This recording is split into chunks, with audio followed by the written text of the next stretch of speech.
Ako sa dnes vôbec dá uspieť na YouTube, keď je internet doslova zaplavený obsahom? Je to fakt ťažké. No, presne na to sa pozrieme cez príbeh Dukloka, jedného z top mien našej scény.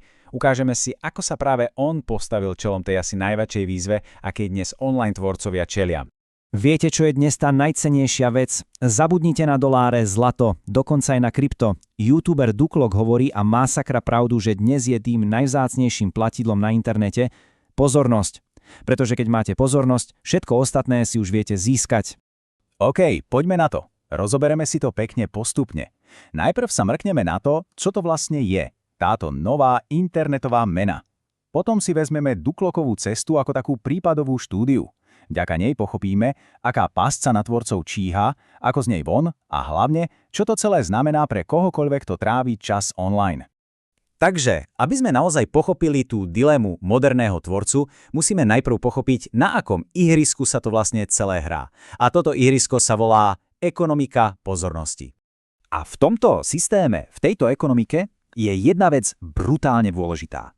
Je úplne, ale úplne jedno, prečo niekto niečo pozerá. Jediné, na čom záleží, je, že to pozerá. Každý jeden klik, každá sekunda pozornosti. To je to, čo sa počíta. Dobre, poďme teraz k praxi. Pozrime sa na človeka, ktorý sa v tomto chaotickom svete nielenže naučil plávať, ale stal sa jedným z najlepších. Dušan Bráchna, teba Duklok. Toto meno asi netreba predstavovať. Je to pojem na našej internetovej scéne. A áno, to číslo odberateľov je obrovské, ale to, čo je naozaj kľúčové, sa skrýva za ním. Je to gigantická a extrémne lojálna komunita. A tá jeho kariéra, to je fakt jazda. Trvá už viac ako dekádu a ukazuje neskutočný vývoj. Začal v 2012 s hernými videami ako mnohí, no potom prišiel rebrand, rozšírenie tvorby, druhý kanál pre streamy a potom ten zlom. Podcast Raycast, kde prešiel na oveľa dospelejší a hlbší obsah. A nakoniec v roku 2023 ten odvážny krok. Zámerne ukončil svoju najúspešnejšiu sériu #ME. To ukazuje, že sa nebojí rásť a meniť sa spolu s publikom. No a presne po tých rokoch v online svete si Duklok všimol niečo fakt nebezpečné. Taký začarovaný kruh, do ktorého sa strašne veľa tvorcov chytí ako do siete. A on tomu dal aj medo, hovorí tomu pasca. O čo ide? No, podľa neho obrovská časť obsahu, ktorý dnes vidíme, nie je vôbec vytvorená na to, aby nás pobavila alebo niečo naučila. Nie, jej jediný skutočný cieľ je vytočiť nás. Proste naštvať. A prečo? Lebo hnev je emócia, ktorá generuje tie najrýchlejšie a najsilnejšie reakcie.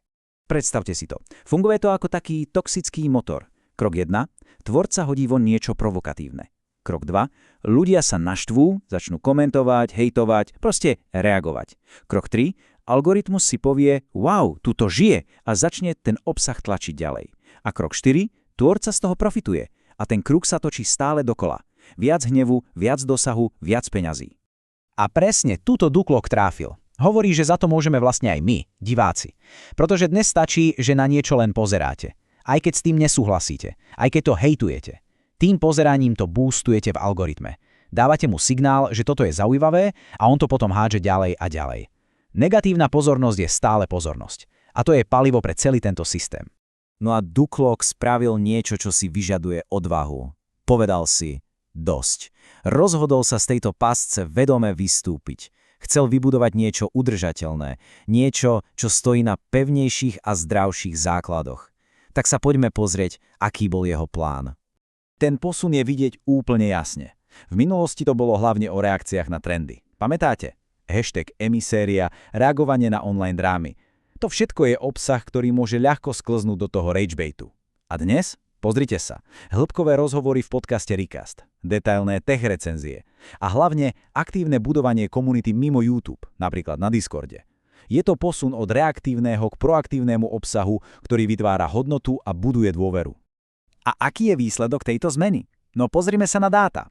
Toto nie sú len nejaké náhodné čísla. Toto je jeho jadro. 84% jeho publika je vo veku 18 až 34 rokov. To je absolútne zlatá baňa. Ekonomicky aktívni ľudia a takmer dokonale rozdelené medzi Česko a Slovensko.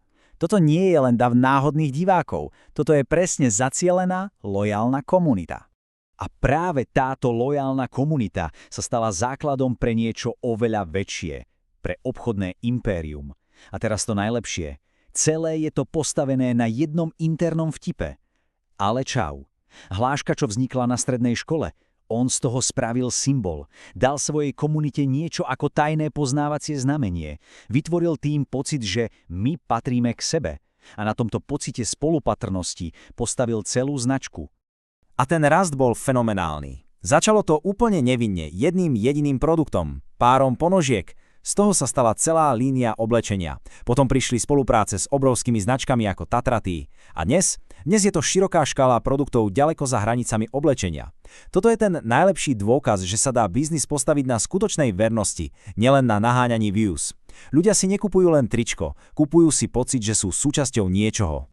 A keď sa pozrieme na to produktové univerzum, je to šialené. Oblečenie od mikín po šiltovky, zberateľské predmety ako pozlatená minca, dokonca vlastné PC doplnky, myšky, klávesnice a lifestyleové veci ako batohy.